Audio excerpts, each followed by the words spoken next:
Hello, everyone, and welcome to our podcast. I've got with me Joy Mathews, principal of Mathews Condominium Law, condominium lawyer for 15 years.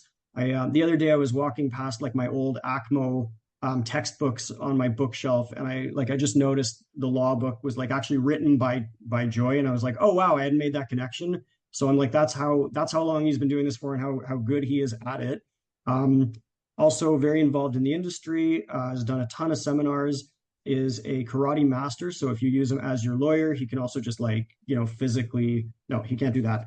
And today we're going to be talking about, we're going to be answering a question or trying to answer a question of whether it should be easier to remove a condo director. We all know sometimes we get directors that should not be the directors of multi-million-dollar corporations. The question is, should it be easier to remove them? Joy, thank you for coming on the show. My pleasure, Eric, and thanks for the great intro. It's always nice to hear about myself. Well, after what you said you would do to me if I didn't introduce you nicely with the whole karate thing, I thought I should. Yeah, no, you guys didn't see the behind the scenes before we started. No, I'm just kidding. Yeah. All of it's true. You're an excellent lawyer. So what do you think? Let's just dive right in. I'm sure we'll meander around the question a whole bunch, but give me your thoughts. Right. Listen, at a high level, if you're asking me the question, should it be easier to remove a director from the board? It's not straightforward. I would definitely err on the side of a theoretical basis first, because this is the law and we're dealing with regulations, we're dealing with governance in condos. So we always start with the law. And right now, the idea is that a director is elected to that board to act in the best interest of all the owners and manage this thing called a condo corporation. It's a distinct creature in law. Directors have a very specific purpose that's circumscribed by the Condo Act, Section 37, case law as well, to act in the best interest. There's a fiduciary obligation. There's a standard of care. There's a whole bunch of bells and whistles in there to protect the condo corporation and make sure those directors do the right thing. There's also a removal provision in there that's inherent within the Condo Act and the governing documents. And it's a high threshold. So the question is framed as, should it be easier to remove a director? Assumes that there is a process, which there is, but it's hard. It's hard to remove a director in between a term. And that's the premise of this question. So theoretically, I would say no. It shouldn't be easier. And I think a reason why I'd say that is condos are inherently self-governing. It's a small little microcosm of the real politics. And when you have a situation where you have somebody or a board not doing the right thing, the owners need to act up and say something because they're acting in your best interest. So owners have something to do in this democratic world of a condo corporation. And if we make it easier for, let's say, a smaller group of owners, because right now the threshold to remove a director, just so we're on the same page, in between a term is 51% of the owners. Small condos, I have a little principle in condo world. The smaller the condo, the more problems it has. Why? Because everybody knows everybody. A condo of like 15 units, that's basically 3 boards of 5 right there. And they'll requisition, they'll remove each other all the time. And if you're not friends, it's over, right? Whereas a condo of 500 units, you need 251 units to vote in favor. And some of these guys can barely get quorum of 25%, let alone remove a director. The bigger the building, the harder the threshold. Absolutely. Yeah, absolutely. Which allows for your take on this, just to not to please. Your take on this is it's a hard no. The current thing we have in place. So again, just to clarify, 50% plus one of the owners have to agree to remove a director. On paper, that sounds great and easy. In principle, like in practice, that's way different. That involves letters getting dropped on people's doors, campaigning, rumors. It's nasty when you do a requisition meeting. It's like the worst thing you can put a community through. And to hit 51% is a big threshold in most buildings. Again, unless you're talking, the 20-unit townhouse complex, a bit different there. So you're saying that threshold it's acceptable. That's what it needs to be. It shouldn't be any higher or any lower. Well, look, 51% is the majority. Right? It's not 50 plus 1. Everyone gets this screwed up. It's majority, which means more than less owners voted in favor of removing that director. All right. Yeah. So if we go with that threshold, that seems kind of a fair threshold to have when you're dealing with something as important as an elected director. Because when you're an elected director, and I seem like I'm advocating for this, but I do have a caveat, I'll tell you in a second, advocating for the position of not making it easier. When you have an elected director, those directors have to deal with everything the condo corporation is faced with. And sometimes they're really hard decisions. Sometimes it might mean increasing the maintenance fees because the reserve fund has been adequately or wholly inadequately funded for a long time, which might have been great for the owners because their maintenance fees were lower, but it's not great for the reserve fund when the major capital project is up. So now there might be a discussion of a special assessment. If an a director is subject to an easy removal process, maybe nobody will ever make those tough decisions. And that threshold of the majority of owners voting in favor makes sense to me. It seems it's a fair threshold for that purpose and for that purpose only. But I think the bigger point for me on the no side of this fight is it's a democracy, and you need people to be engaged and informed. I think too often what we see is that people get misled with misinformation and just false allegations, and owners really don't know who to trust or what to do. But they got to get engaged. They can't be misled by a small group of people. And so my concern with the lowering the thresholds maybe is that you're going to get a vocal minority that's extremely organized and will, I don't want to say bully, but, unreasonably persuade the majority or a certain threshold to remove certain people that are trying to do the right thing.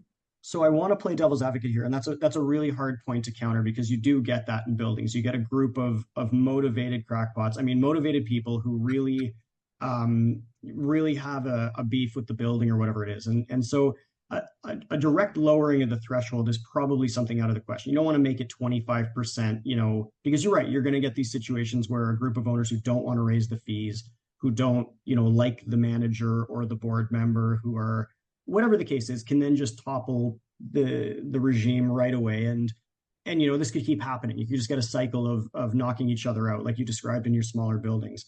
If I were to play devil's advocate, though, you mentioned democracy. As a high level sort of philosophical thing, it's a democracy, and democracy should be able to manage themselves.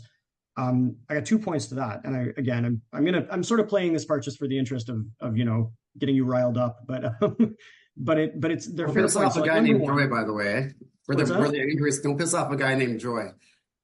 I've had a lot of trauma in my childhood, so don't unleash the dragon. Trauma and like really good at stick fighting apparently. So I'm going to be careful. No, it's all good. We've seen at other levels of government, people do get misled, and democracy can result in not the best candidate winning. I'm not going to name names because someone might be watching this well into the future when you're not allowed to do that anymore. Anyways, but you can elect bad people to high level positions. That happens all the time in democracy. The second point I have is the CAO has already made it so that it's not fully democratic. If somebody doesn't complete the online education, they can be booted out immediately. No questions asked, they're gone.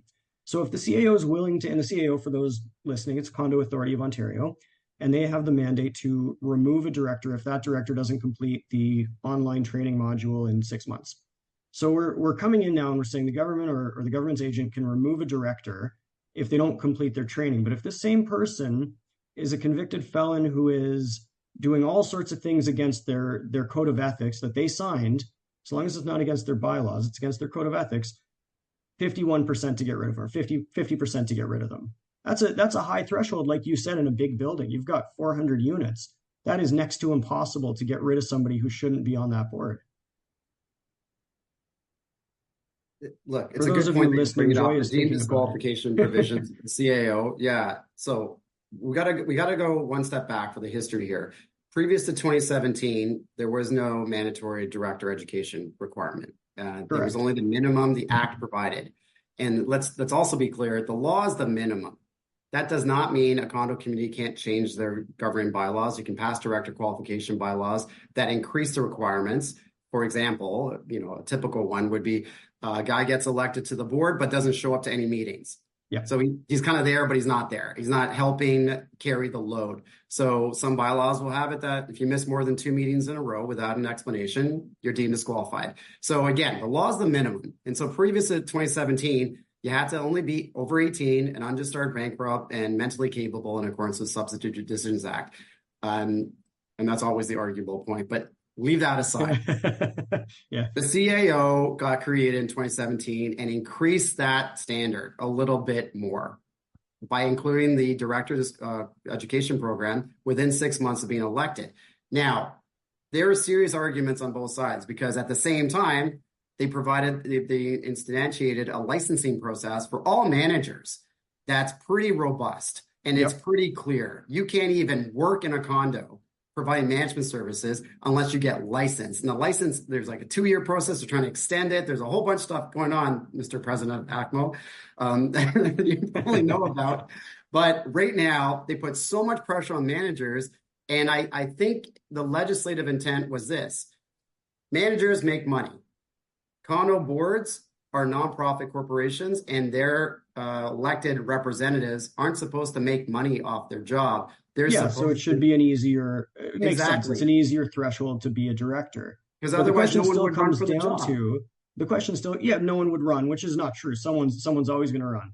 But let me just go on that point, because I think that is a key issue here, is because at a certain point, those directors, if the ones we're trying to talk about, by the way, the ones that you're worried about or everyone's worried about are the ones you don't want there in the first place. Yeah. They're the ones that are going to erode the governance structure. They're the ones that are self-interested. I would say 95% of directors are excellent people who are in it for the right reasons. They have some kind of qualification, engineering, accounting, whatever the case may be, and they're wonderful for their communities. That there's no disputing that. But you get those 5% or 10% or 3% or whatever it is, and those people cause an outsized amount of damage. They can bankrupt, a community just because of their nonsense.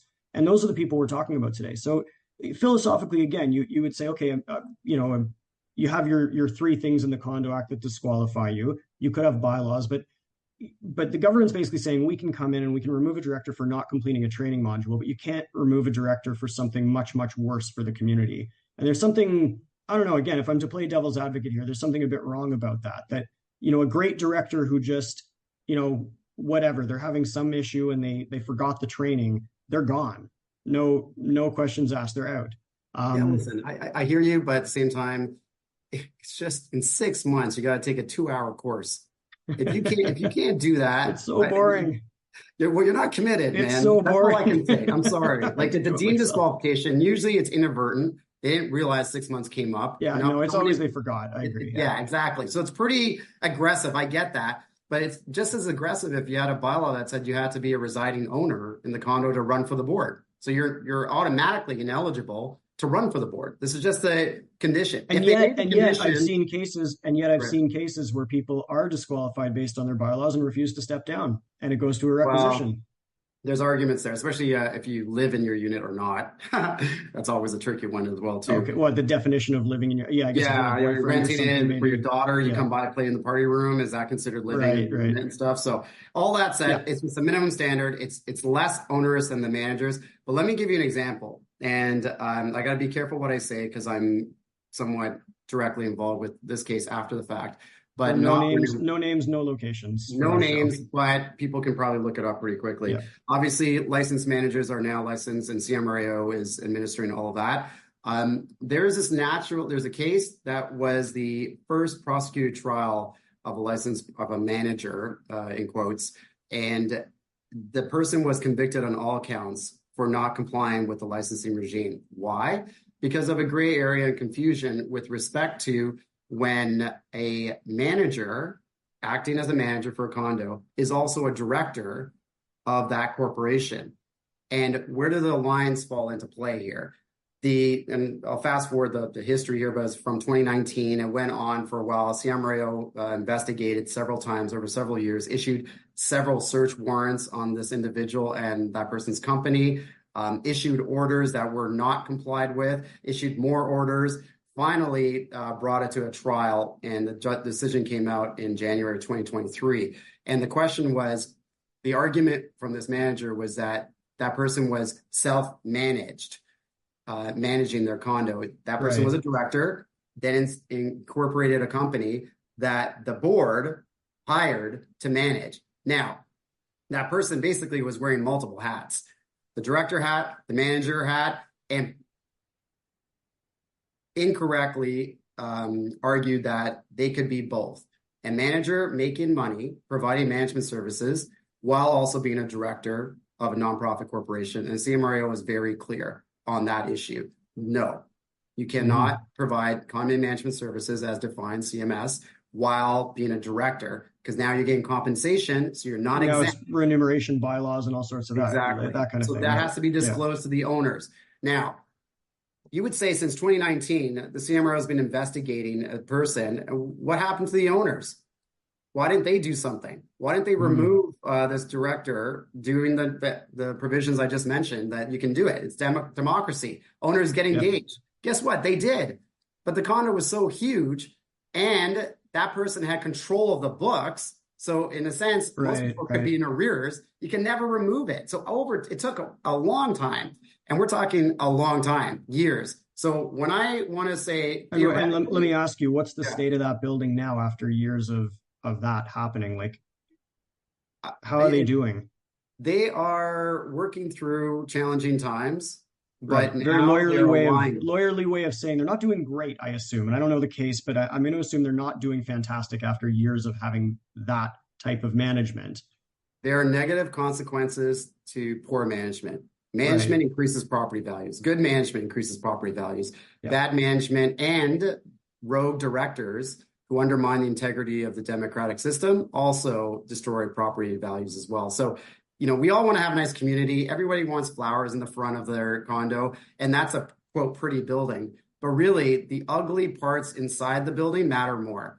Have they properly adequately funded their reserve fund? Are they doing their major repair and replacement stuff? Are they taking care of the governing records? You could be as nice as you want looking on the outside, but if your risers are 50 years old and leaking every day, it doesn't matter, right? Like, if your structure is at risk, it doesn't matter, So, and if your reserve fund's in arrears and you have a loan or whatever, these are all absolutely true. So now, just getting back to the question, we originally said, should it be easier to remove a director? And most people's minds they immediately go to lower the threshold from 50% to some other percent. But I don't think it needs to be that straightforward. Like there's got to be other options that could be put out there. If the CAO is able to remove a director for not completing the training, why not investigate? When you've got, let's say, 15% of the owners sign a petition, instead of calling a requisition meeting, send it to the CAO and launch an investigation. And then the CAO can decide if the threshold should be lowered or not. Something like that. It may be more detailed than simply saying the Condo Act states you need 25, 50, 75%. Would you be open in our little debate we're having on our show here to some other form of removal of a director? In the worst cases, like you just described, big buildings, difficult to find records, difficult to throw out a bad director who's costing them a lot of money. What are your thoughts on that? This is always the tension of collective interest versus individual interest in condos. So when you're talking about the CAO coming in and intervening, I don't love the idea. I'm just putting it out there. Well, no, I'm entertaining that. Because that's obviously a natural process where there could be a complaints-driven procedure to say, hey, we don't have the 51%, but this director's got to go. Like this person's, harassing. Could the CAO have the authority of lowering the threshold to 35 or something else? And I'm taking it's half made up and half taken from management. If somebody complains about a manager, the CMRO investigates, and there's consequences sometimes. The immediate problem I have with that, and I appreciate CMRO has devastated a lot of managers' lives. Why? Because they're. And I remember in the first year, I wrote the book during the transition period time for license process. And I talked to the head of CMRO's complaint-driven process at that time. They received 500 complaints in the first year in 2017. 99% of them had nothing to do with the manager. Once they investigated, it was all about the boards and directors. So what ends up happening, and I feel for them. Like there is a lot of junk in, and they've got to sift through all that. It's not an easy job for them. So I don't no means to criticize them or anything. It's the idea comes from there. And likewise, if there was a complaints-driven process, so to speak, to adjudicate directors, I could see the CAO being overwhelmed, and maybe most of the stuff is not, with sufficient evidence to remove a director to even justify lowering the threshold. And then if that happens, we got another problem, which is we're adding more bureaucracy to a Yep. system. And then I go kind of default. So theoretically I say no. Practically speaking, some people do need to go. But realistically, I think the solution is to get the owners more engaged in the democracy of their condos, maybe increasing certain thresholds, because condos are one distinct creature. Co-ownerships, co-ops also exist, and they can govern their voting structure differently. Condo Act is married to the Condo Act. You can't change that unless you change the law. But you can, if we were talking about hypothetically of different great ideas, why not make it where you as owners have to vote in favor of major decisions of the corporation? I know there's Section 97, there's different thresholds that are involved. Yeah. But if we got and incentivized owners to participate more, there would be more opportunity for directors to defend their decisions or be able to communicate them more effectively to get the owners to participate more, to get things done. Yeah, and you would think with technology, the means of actually the nuts and bolts of doing that wouldn't be that difficult. But then again, you look at municipal politics, provincial politics, and most people want to do nothing until someone on the news tells them there's a problem and then freak out. And that's just human nature. You tend to, you don't want to get involved until you have to get involved. And when you do want to get involved, you're going to be really, really mad. Well, look, on that point, I give you another point for making it easier to remove directors, because most owners are not going, in my experience, in doing this for a while, most owners don't care enough about the politics of the condo unless the maintenance fees go up. That's it. Or something's failing. Yeah, something's the elevator's not working or something. So if you're, let's say, a rogue director, and when I mean rogue is anyone who's not acting in the best interest of the corporation and basically selfishly doing stuff, but you're also a benevolent dictator so that everybody loves you because you make sure you're loved. And I've had condos indirectly and directly where the directors are there for like not 3 years, 4 years, 10, 30, 15, 20 years. And the place is, how do I say it, reasonably dysfunctional, but no one is going to, destroy the place or not at that level. Yeah, at a low level of dysfunction. I hear you. But then, like, we get cases though. So if you're relying on an informed ownership, and it's a lofty idea, and I agree with it in principle. And like I said, I think technology can make that much easier than it used to be. Right? You can create portals or whatever, voting and all that. But what you also see is when somebody does want to remove a director, whether they're the good guys or the bad guys, or it's indistinguishable in some cases, you tend to get a lot of misinformation, let's call it, going around. Letters dropped on doors, emails getting sent out. The reserve fund is lower than it should be. Maintenance fees are higher than they should be, and management's misspending and all that.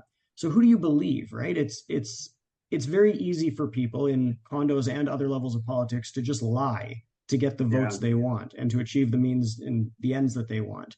So CAO, it is a level of bureaucracy. If you went the CAO route, it's a level of bureaucracy, and I very much hate that. And I'm hearing myself saying this. I'm like, no, I don't say any of this. But again, just for the purpose of argument, and that's all. It would add a layer of bureaucracy, but is it worth it? Like, could you put another $1 per unit per month towards the CAO, double their budget, and have a department that can sift through all the BS and then pick out those really bad directors that they get constant complaints from? Or you set a threshold where 15 or 10% of the owners need to sign a petition saying, please investigate this person, because this is a building-wide problem and we have real issues. Look, I think this is a broader question, but the solution is probably pretty the same. Just like if you have a medical problem, you're gonna do some Google research and figure things out and stuff, but you may not believe the first thing that you see. You're going to check different sources. You're going to check different accounts. You might go to top tier places like maybe Harvard Medical Place versus the downtown walk-in clinic. In the generation of AI now, almost everything has to be checked twice. Kind of assume it's fake until you can prove it's real. So I think we have to do a better job here of working with owners to get them to be, not misled just because someone came to your door. I had a requisition, speaking of another story, where the owner, the director owner, it doesn't really matter, but they were going around and they're saying, listen, we got problems in this condo. The flower beds are not done. The maintenance is not done, whatever. Sign here to have an owner's meeting so we can talk about this with management. They're like, yeah, it's a great idea, blah, blah, blah. Then they added another front page to it, which included removal of entire board and management. Oh, that's sneaky. And so even the board members were like, I think my neighbor signed that and he loves me. So he just asked the question, like, did you sign this thing to remove me? Tom, I thought we were friends. Yeah, And like, Tom, no, I never said that. I just thought we're having an info meeting and it was a requisition to serve an info meeting. So that's the problem, is that yeah, people aren't informed enough and they get misinformed. But now owners need to know what they're involved in. It's not a house, it's not an apartment, it's a condo, it's self-governance. You can't just delegate everything to the manager and or the board. You got to take ownership as owners. So I think the solution there is, yes, it's maybe a high lofty idea, but it shouldn't be. Because if we're going to be misled with what the latest top 10 is on Netflix, they're feeding me the same stuff I want to see all the time anyways. yeah, absolutely. Well, but to that point, that's a great point though. If you're a skeptical person who's prone to conspiracy theories, you're going to listen to the people spreading lies in your building, right? And like Yeah. I've seen that. I've seen that in buildings where, somebody decides they don't like the board or they don't like the color of the flowers and they go nuts and they start, dropping letters off and all this stuff. And most people are smart enough to say, no, I don't want to sign anything. I don't want to be involved. I think everything's going fine. I looked at the last audit. I looked at the budget. I'm okay. But you got a handful of people who won't, who will say, hey, you're right. They did plant the wrong flower, or whatever. They did spend $800,000 on flowers. How could they do this to us? And I'm going to go make a fuss about this. And you get a handful of people like that. And it's usually not enough to do anything immediately, but it snowballs, right? The more they spread those kinds of lies, the more people start to question what's true or not, and it grows. And that's again, this isn't just condo. This is the world. It's politics. Yeah, So no, look, you got to it's watch still, out for that.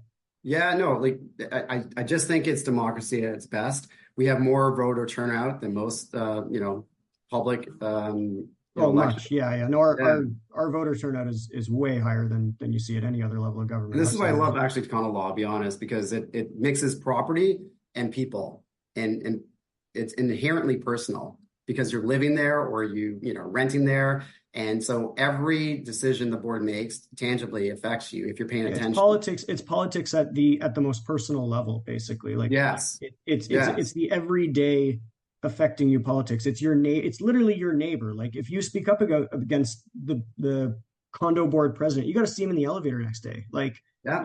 it's really right in your face, and that makes it a different beast entirely. And on that point too, maybe one of the other solutions could be just term limits, mandatory Yeah. term limits. Yep. It's becoming a question mark in certain areas. But if you have that, it doesn't matter. They got 2 terms to get it right, unless no one else is going to come forward. And what I find is that the most functional condos, not the reasonably dysfunctional ones, the actual ones are doing the right The thing. good ones, the really good ones. Yeah. Nobody wants to go on the board. Yeah. The board's doing a great job. They let it sit and they're doing fine. The most dysfunctional ones, everybody wants to be on the board. Yeah. And that's where we get that tension of, should it be easier to remove a director? The more boring the building is, the less people want to run because it's extra work for you and there's nothing interesting happening. If you've got a war going on, you get a lot of the wrong people. You get some of the right people who are like, I want to clean this up and make it stop. And then you get a lot of the wrong people who are like, they thrive on gossip and drama and they want to run. And so I don't know, term limits are a double-edged sword though, because you could have someone great on a board who's managed to right the ship and then second term runs out and the riffraff is back and they know that they can get on on. that point, succession planning is wholly missing in condos as well too. So you've been a great director, 3 terms, 9 years. You didn't teach anyone else or help somebody else have that institutional knowledge so that this place can be functional after you need to retire. That's not fair to the condo. It's an idea. It is an idea. No one really does it. So it's something that, I think it's on the list of potential ideas on how to resolve this problem that we see in the condo world, this bad director problem. And then just for anyone listening director wise, there's bad problems with managers too. We're just not talking about it today, but you can fire the manager. On that point though, with bad directors, one of the toxic things that happens is that there's a burnout of good directors, because at a certain point, they just don't want to deal with these guys anymore. And their life is short, it's like weeds. Once a really strong weed gets there, it infects the whole place. So it does. Like if you're sitting on a good board and someone really toxic comes onto the group, let's say it's a 5-member board and one of the 5 is toxic. Usually the first sign of real trouble, it's easy to outvote 4-1 anyone. The real sign of trouble is when the first person says, I'm sick of this.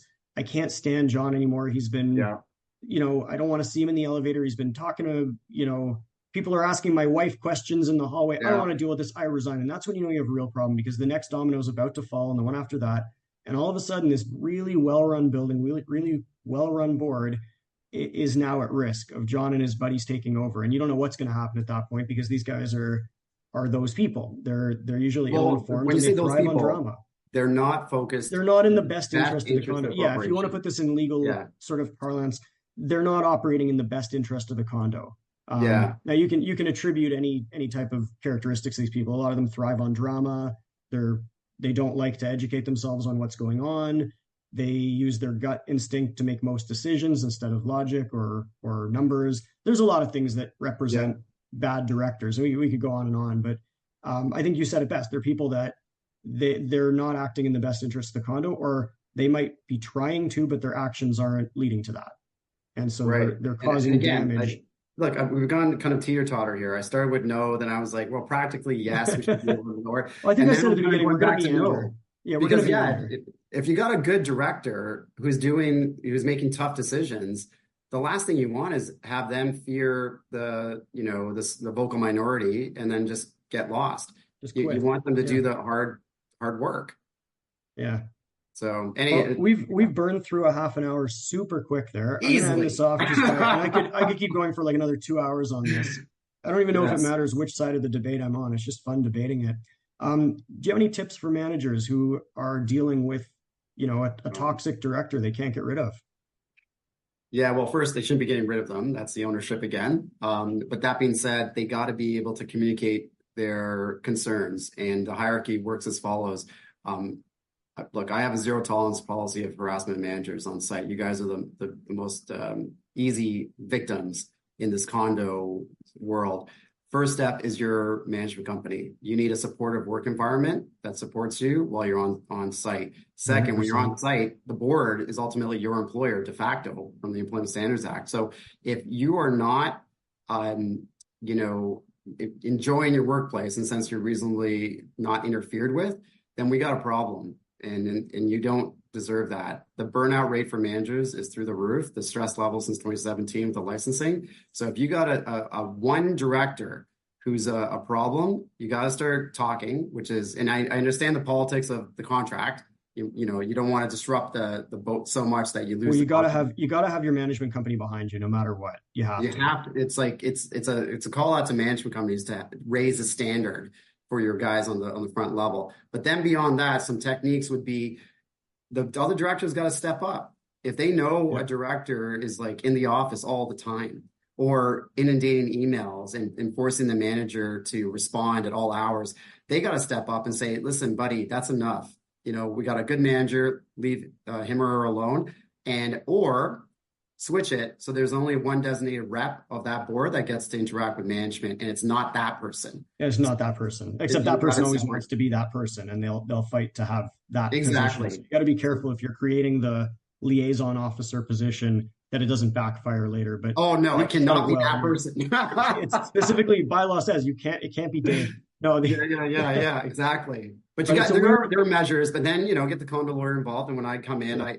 pretty much tell them how it's supposed to be and the consequences. And I can't tell people what to do. Nobody can tell anyone what to do, but we got to make them a little bit more informed so that they have the opportunity to do the right thing. Because sometimes, we've been bashing the situation of getting rid of a director.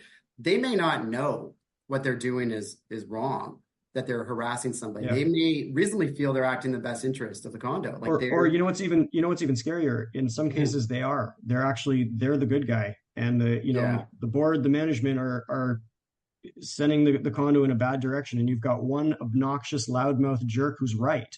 They're actually right. They're doing the right thing. See, you don't want to get rid of that person. Those people. Well, listen, I hear you and I get it. But that person's also got to realize this is democracy and this is politics. If you're the sole vote, you can't undermine the integrity of the board either. You're going to be the minority vote. Fine. No, you got to do it through elections and through exactly, and not undermine. Yeah. Don't spread other stuff outside. Even if you're right, it doesn't matter. You got to be a cohesive. It's kind of like those 5% of the directors I'm talking about probably don't include those people, but those people do rub people the wrong way because they have different ideas and they feel strongly about it. So I was going to say we're filming this or we're recording this right after the Leafs last game in game 7. So if anyone's listening, you know what happened.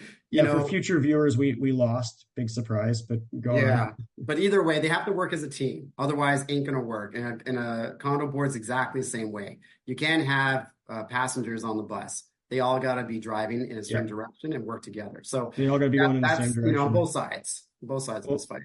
Joy, we're well over our time, but thank you so much. My pleasure. It's always fun chatting, always fun debating.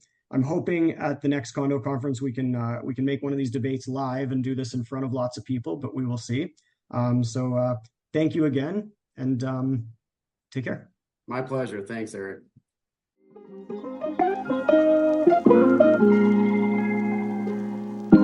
Thank you.